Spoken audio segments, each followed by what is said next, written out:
So today I'm going to talk about divine guidance from being so light and the power of connection. And I think that through this presentation, I guess I will be introducing myself because you will get to know about who Ingrid is through all these experiences.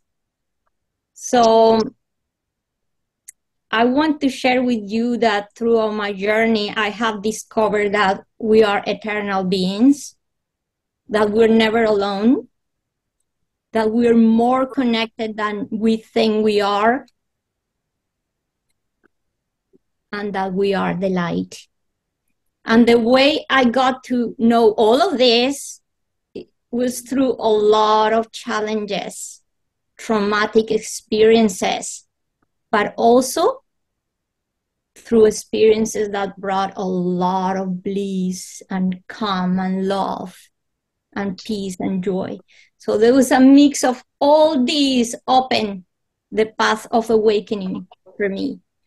And some of these experiences that were at the same time very traumatic, but very incredible, were 3 near-death experiences that I have had so far. I hope I don't have more, that's for sure. So the first one happened when I was just close to 3 years old.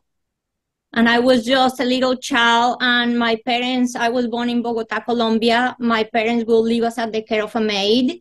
They will leave early in the morning. And one morning, my parents left early, 6 in the morning. And the maid was a lady that she loved to listen to soap operas in the radio and didn't pay attention to us at all when my parents were not around. And this morning, she did that. My oldest sister that was close to 4, me being close to 3, decided, let's go play in the patio.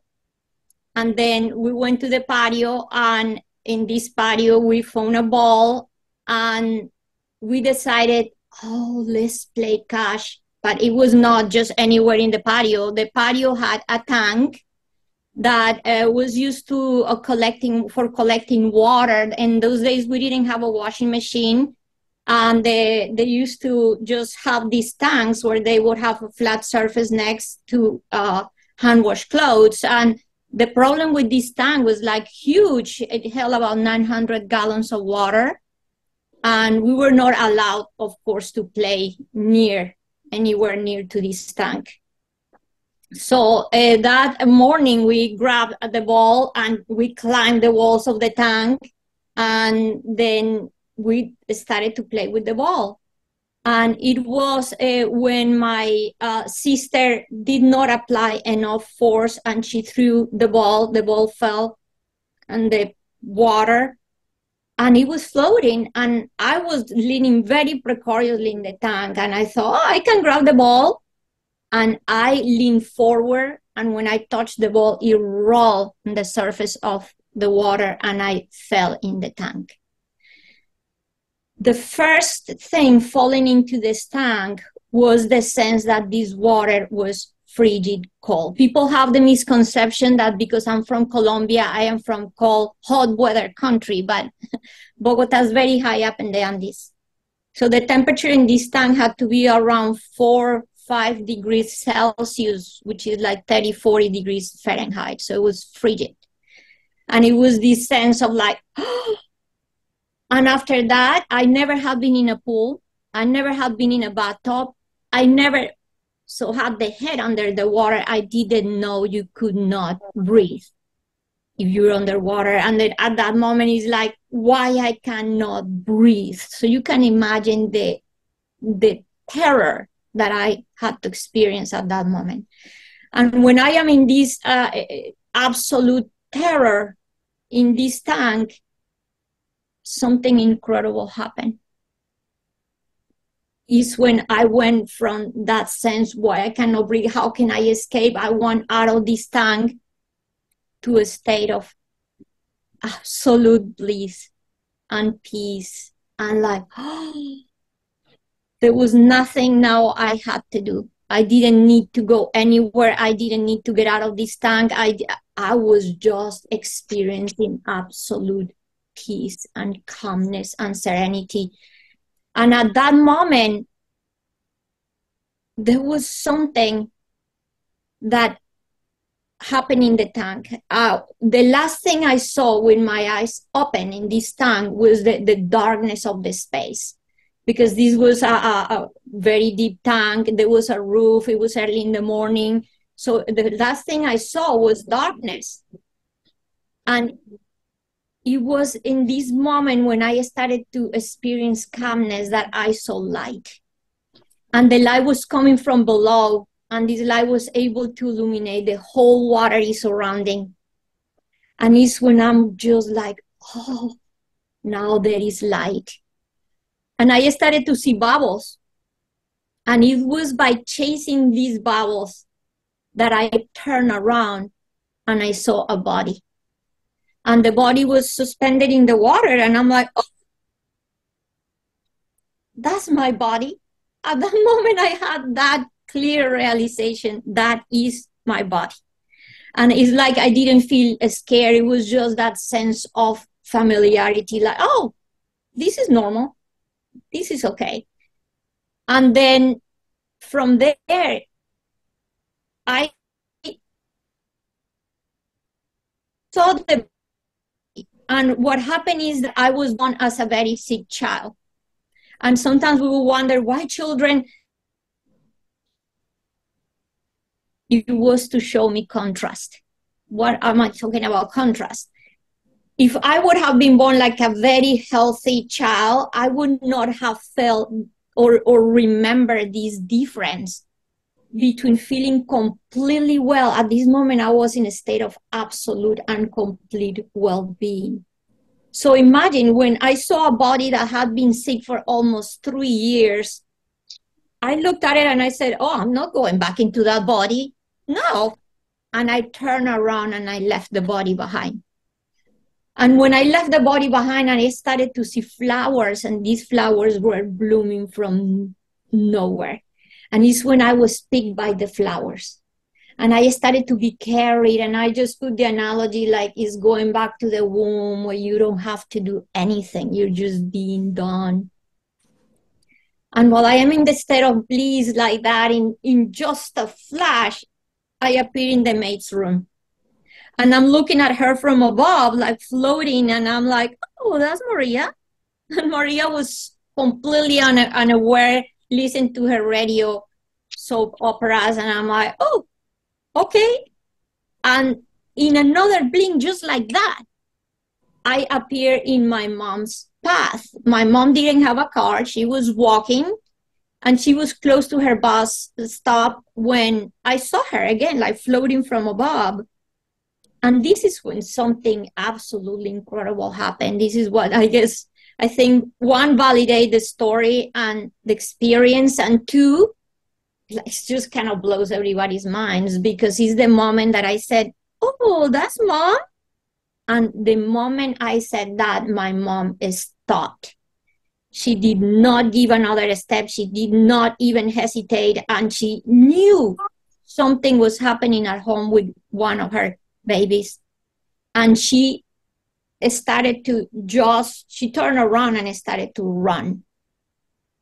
And at that moment, I'm looking at my mom like, oh, I wonder why she's running.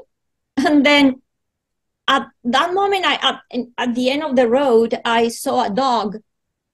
And because I love animals, the moment I felt the desire to be with the dog, I am with the dog. I'm like, whoa, this is cool.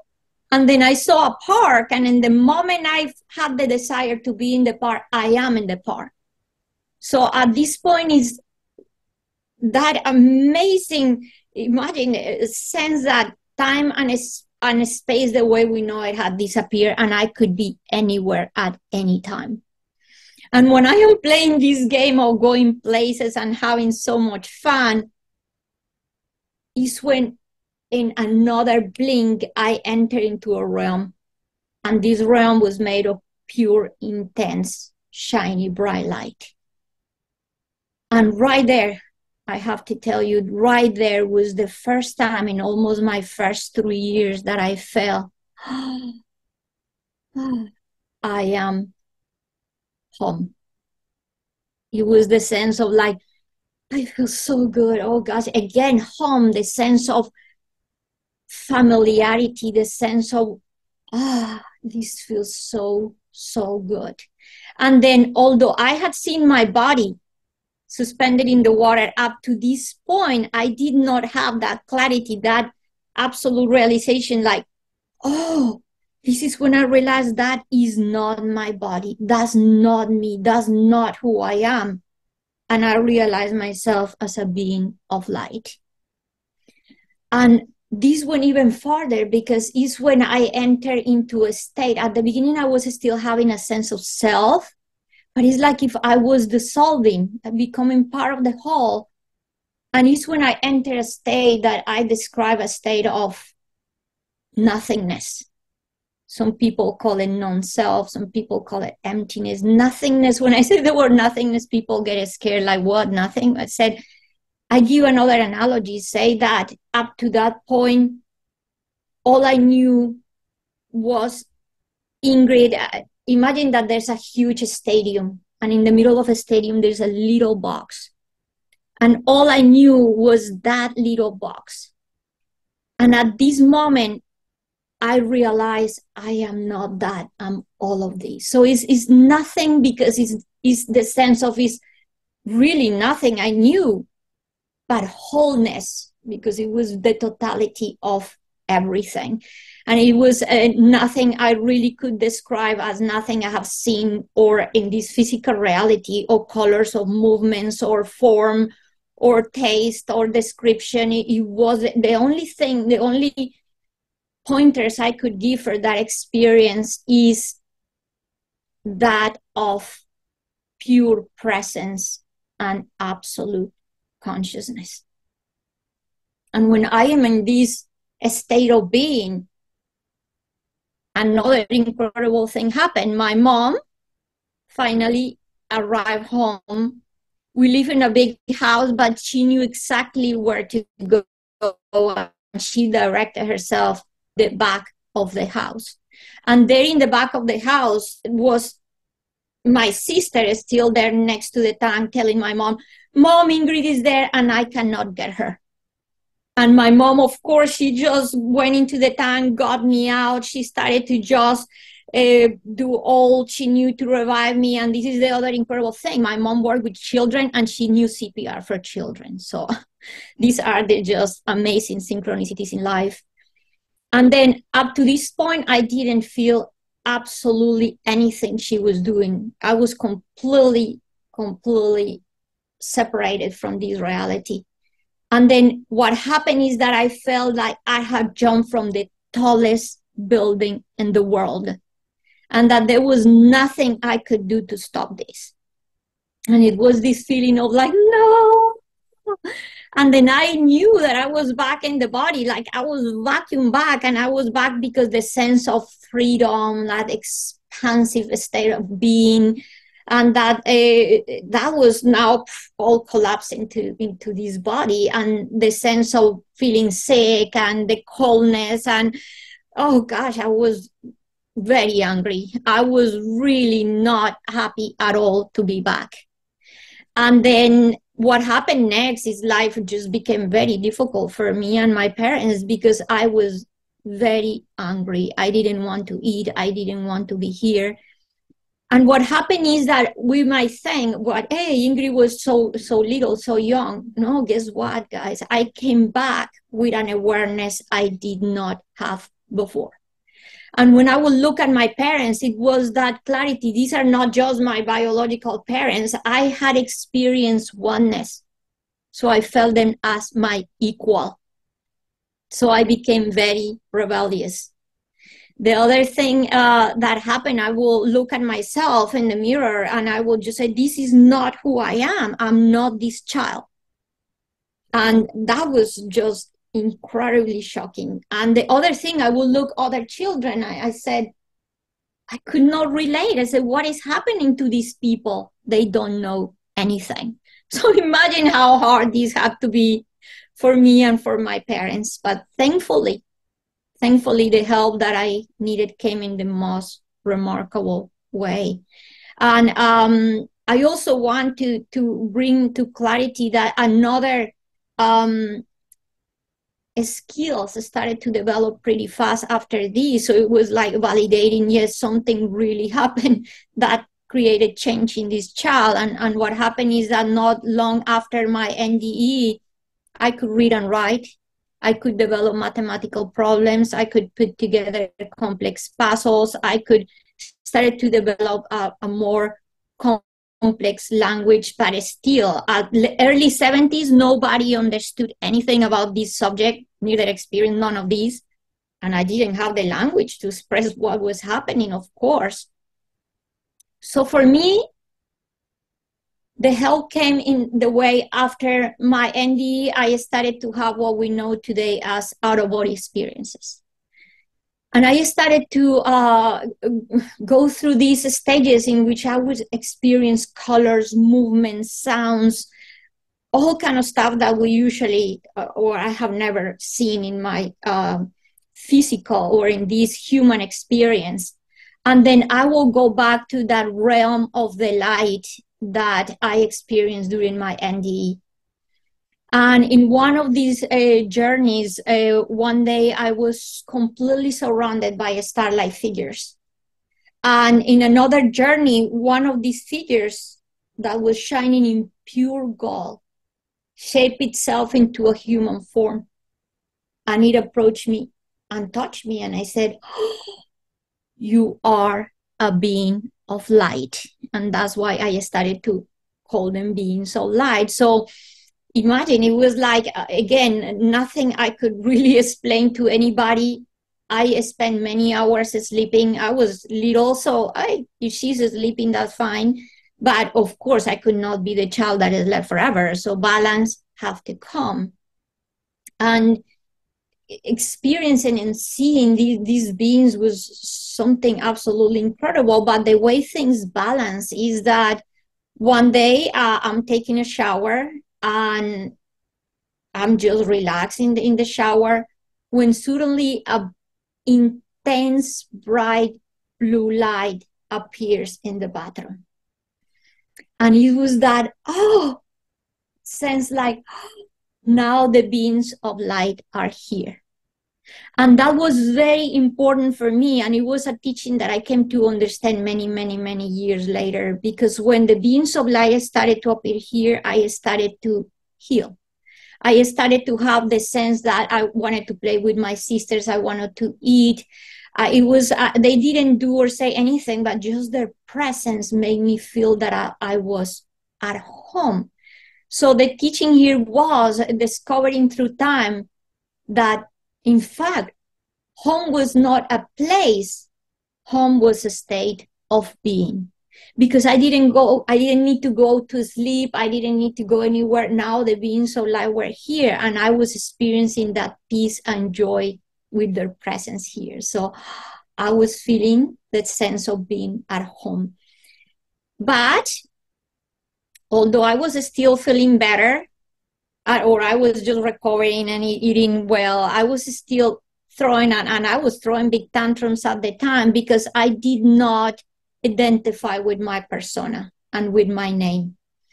And then when people would call my name, I would get very aggravated.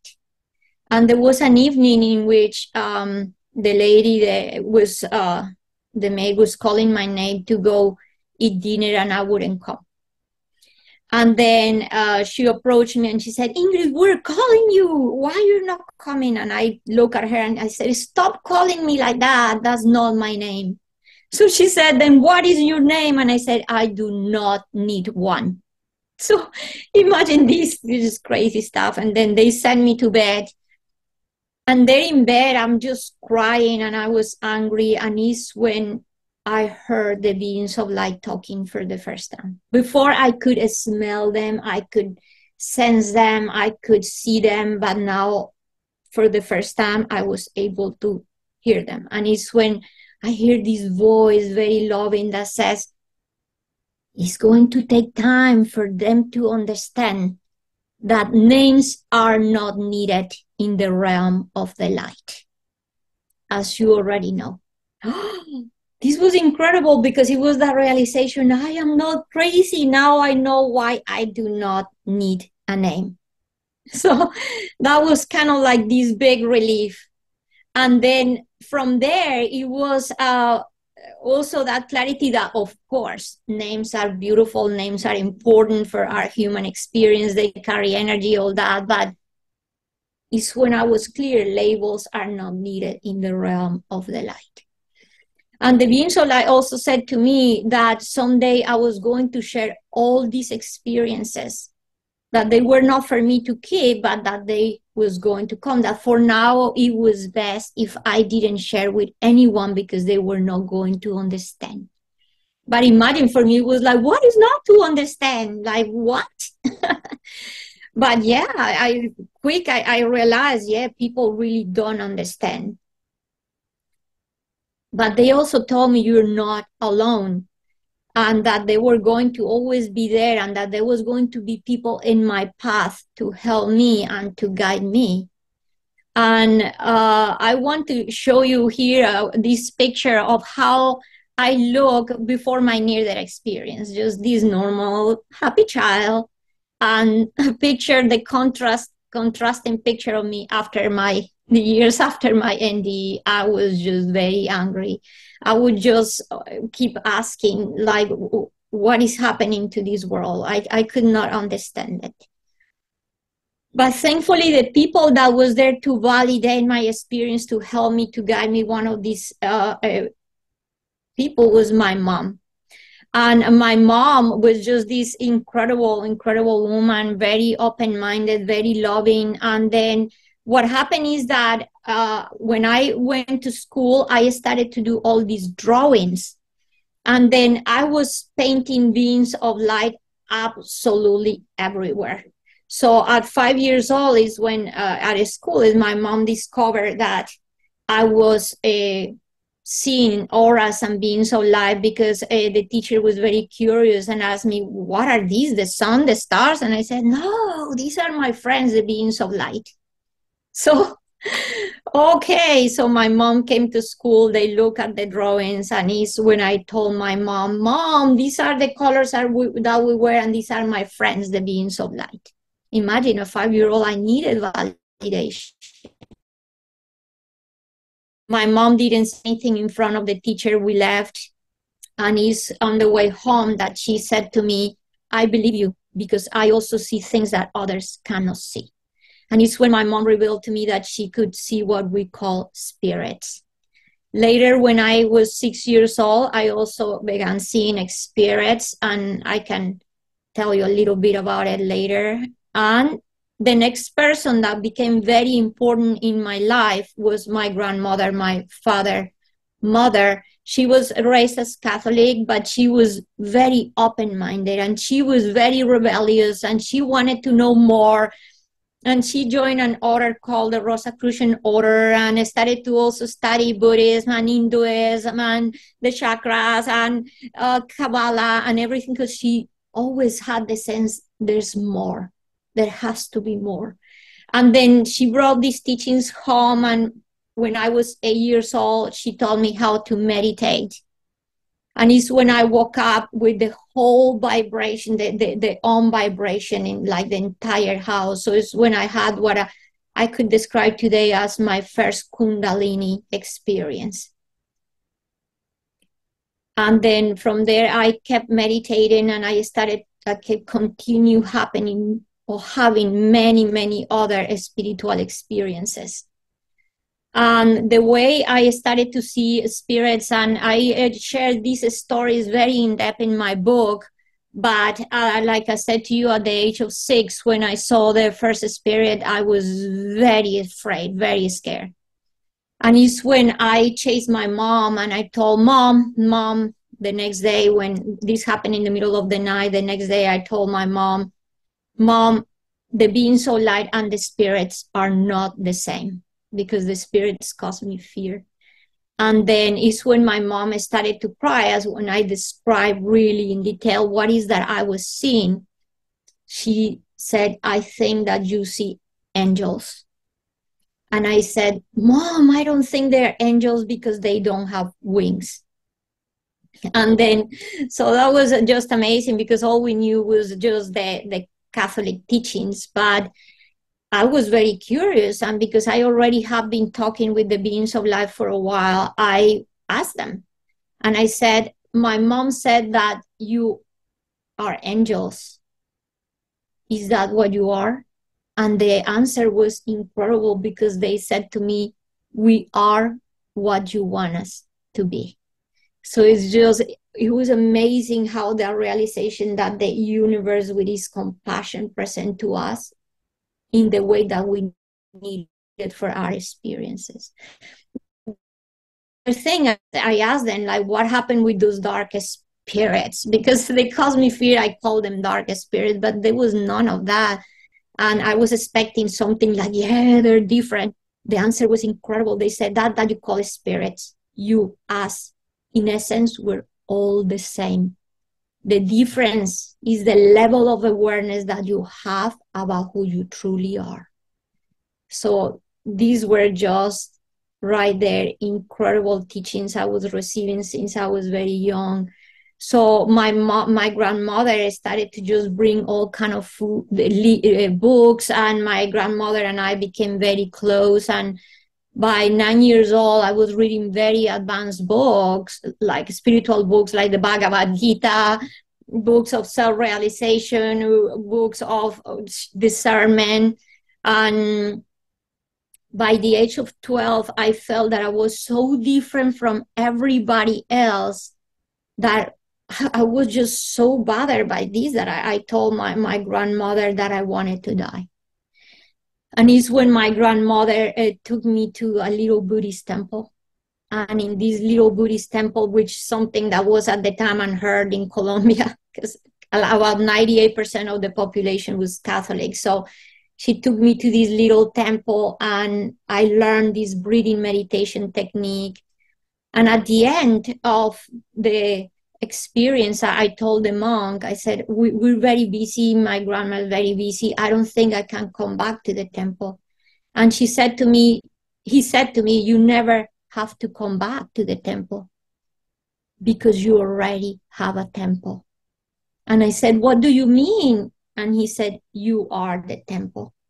So wherever you are, you can bring this meditation with you. And that's when, I also start understanding our humanity, our physical body as a temple. At 17 years old, I started to have access to past life experiences. And again, in my book, I have incredible recount of how this happened. And later, I realized that I started to have visions of the future since I was 4 years old. But of course, all of these constantly will bring me to think, why? Why me? Why this is happening to me? And because I just realized this is not happening to the other people. And then it's when the beings of light, I ask them, and they say, because you are special.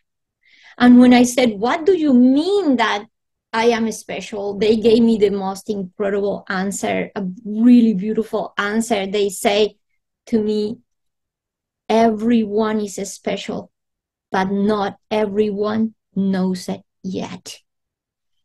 So that was just something incredible.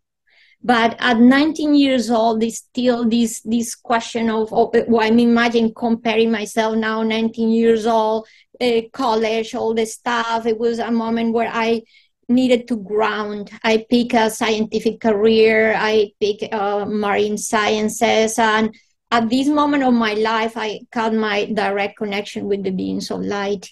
And guess what? From that moment on, I started to face many challenges. But why? Because up to this age, imagine if you're in a room with the lights on. I was having this direct connection to wisdom. And then now I said, okay, bye-bye, I'm going to college. It's like when you leave home and you just now go and get your own room, your own apartment. And now it's like, oops. Now the lights in the room are off. And imagine the room is full of furniture. When you are in a room with the lights on, you can see everything. When you're in a room with the lights off, you start tripping with all the furniture. So many challenges started to present in my life. And at 20 years old, I was almost raped and murdered. And during this experience, I validated that I did not have any sense of fear. I also realized that there was no enemies and that we're never alone. I don't have time now to talk about this, but for the people that stay at the end, if you guys want, I could share this experience, because it's when I was in that, the power of presence saved my life. But when I was 23 years old, I had a second near-death experience. And during this near-death experience, the importance about this experience was to be able to share with the world that when somebody dies in a tragic accident, there is no pain and there is no fear. This accident happened in a motorcycle accident. And right there, even before the bike fell, I was already standing in the middle of the road, surrounded by light. And the most incredible thing was that since there was no pain at all, there was not fear at all, there was not any emotion whatsoever. There was just, again, the sense of home. The light was there. And those feelings again of peace and quiet and serenity and calmness were back. And I was just surrounded by light. And it was only later in the hospital, what happened is that when I was picked from the road, I touched my face and I realized I could not see the people that was picking me up from the scene because I couldn't see. Due to the accident, I was not wearing a helmet. I had a really bad head concussion, and then I had trauma, and then my optic nerve was disconnected. And what happened is in the hospital, I started to recover my vision, and it was there when the doctor said to me, I was in this motorcycle. I was with a person that was sitting behind. He was able to jump out of the bike. Nothing happened to him. And when I was there with the doctor, he said to me, you have to lose your vision when you hit your head. At the moment you hit your head on the ground. And I said, I don't think so, because I was seeing the light. I was completely surrounded by light. And we have the idea that if you cannot see, you see dark. I was seeing light. And he said, then my friend said, Ingrid, it's impossible that you could have seen light because it was at night and the road was pitch black. And it's when I realized I saw the light with the eyes of my soul. And then the other thing, he said, Ingrid, you never stood up from the road. So again, it was that complete clarity that I had left the body. And later, between the age of 29 and 32, I worked for the Colombian Navy in a war zone. And in this area, I was in the jungle. I contracted typhoid fever, and it was almost, it's like, I think people that have had near-death experiences, you have probably heard it, they might have 1, 2, 3, because it's like we now have one foot in one realm and the other in the other realm. It's like all the time we're experiencing these very strong contrast and very in-depth experiences like that. And then when at 36, I had a very high risk pregnancy. Again, it was like the news, like if you and your baby don't, if this doesn't get well, you guys could die. So it was again facing a risk of dying. And then at 39, I met the Dalai Lama in India, and I received his direct teachings. I was with him and Dharamsala, India, for 5 days receiving his teachings. And after this, in India, I was involved in a car accident. And then this was a moment of very, very deep reflection when I was holding the Dalai Lama hand. It was the moment when I realized And I was trying to think what to ask him, what to say. And it's when I said, just be quiet. I have forgotten the deafness. I have disconnected. And this moment of reflection and this car accident brought me to have a very profound depression. Like I experienced the dark night of the soul. And that propelled me to a big awakening. So all this path of struggling and all these challenges and all these traumas have brought me to, at the same time, to realize, wow, how compassionate I could be, how empathic, how loving. It just opened up all other doors. And then is when the big question came. Again, it was that question of why me? And then I thought at some point about committing suicide. And it's when I went into deep prayer. And I asked, and my prayer was, and God changed the world. It was like, God, help me see because I cannot see. God, help me see because I have become blinded. And then again, when I asked this question again of why me, and through this experience, I was guided to meet a psychologist, and this was an incredible person. And then through him, I was able to now start like integrating all these experiences. He said that when a child have had a near-death experience, it takes about 30 to 40 years to integrate the experience. And when it had happened to an adult, about 10 to 20 years. At this point, I have had 2 and many other traumas and challenges. So imagine, so when I met this psychologist, a very open, incredible person, he asked me to write a list of sufferings. And when I write this list of sufferings, I brought it to him. He looked at the list and he said, oh my God, in my 37 years of career, I have never met someone that has suffered this much and is mentally stable. And I asked him, like, why me? This why me question again. And the answer, the incredible answer was, why not? And then this was like, at this point, what propels my big awakening, because it was the moment when he started to say, thanks to this, you have done this, and thanks to this, that, and thanks to this. And I started to tie all the knots. And it's when I said that 3 miracles happened. The first miracle was the realization that nothing ever happened to me, but it happened for me. At that moment, I saw the purpose behind everything. And everything that ever happened have brought me to this place where I was now with this clarity and with a heart full of compassion, empathy, love, understanding. And then the other miracle at that moment was that I was sitting in front of this doctor and nothing else was happening.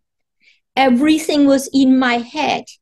And at this moment in front of this doctor, I could decide what to do with what was in my head. Imagine the power that I felt, is the sense like, oh, I'm not at the mercy of my narrative.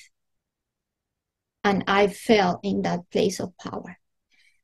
And the last thing I discovered, it was the absolutely beautiful, with the true meaning of forgiveness.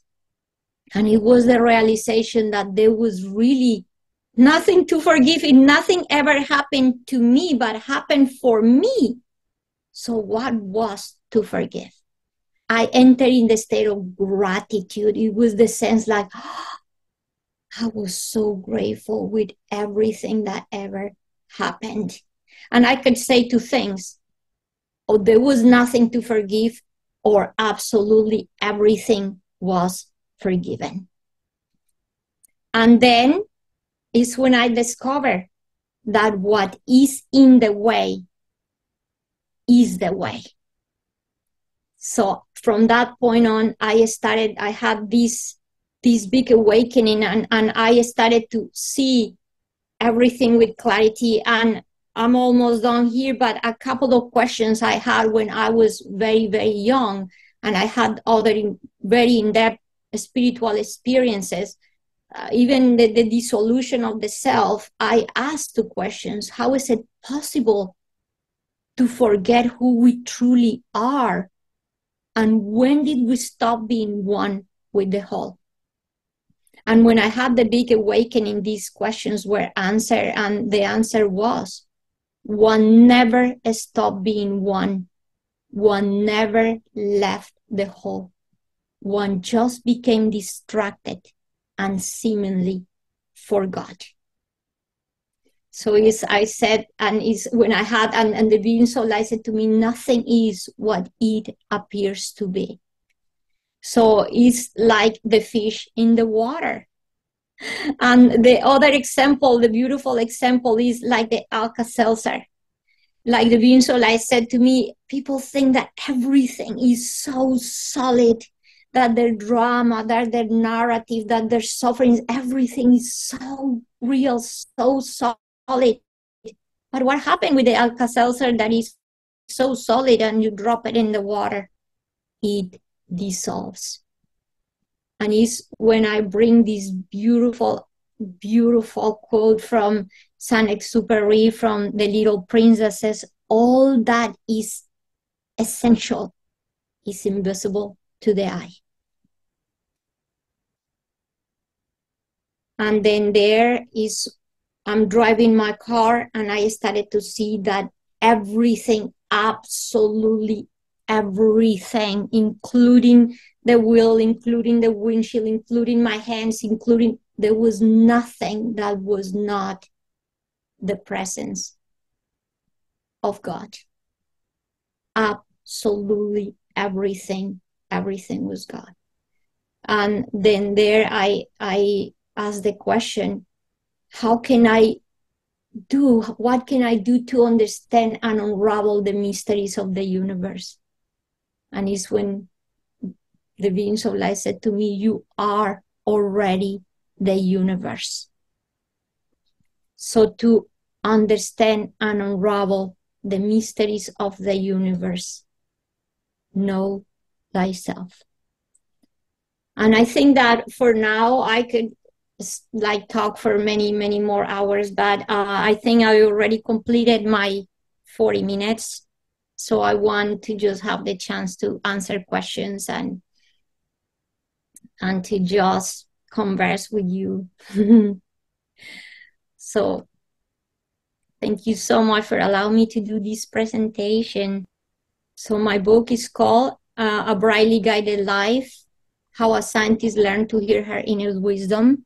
And in my book, I share all this incredible journey of growing up and in a world that I felt at the time didn't understand me, and how I was able to finally put together the spirituality and my daily life in just one place. It's a journey of awakening.